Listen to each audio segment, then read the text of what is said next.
manusia nanti ketika mereka dihisap oleh Allah itu dibagi menjadi dua, ahlul afiyah, ahlul musibah.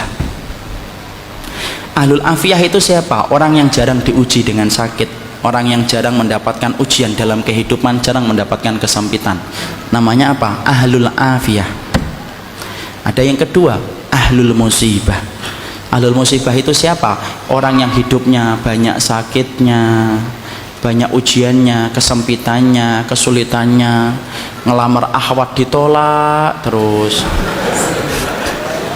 Contoh, jangan sensitif yang sering ditolak, ya.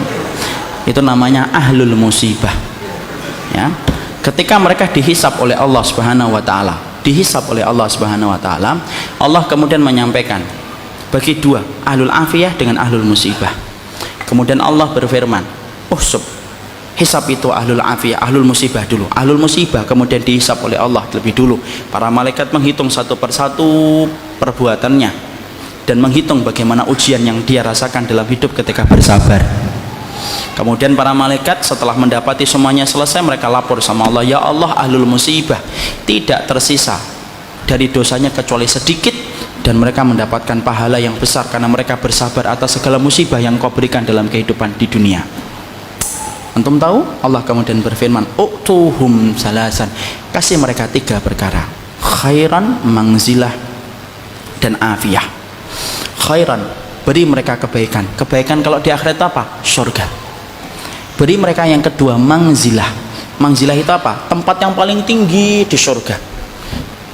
Tempat itu tidak bisa diperoleh dengan sholat, tempat itu tidak bisa diperoleh dengan sedekah, tempat itu tidak bisa diperoleh dengan haji dan umrah. Tempat itu hanya bisa diperoleh bagi orang yang mereka diuji oleh Allah dalam hidupnya dan dia bersabar.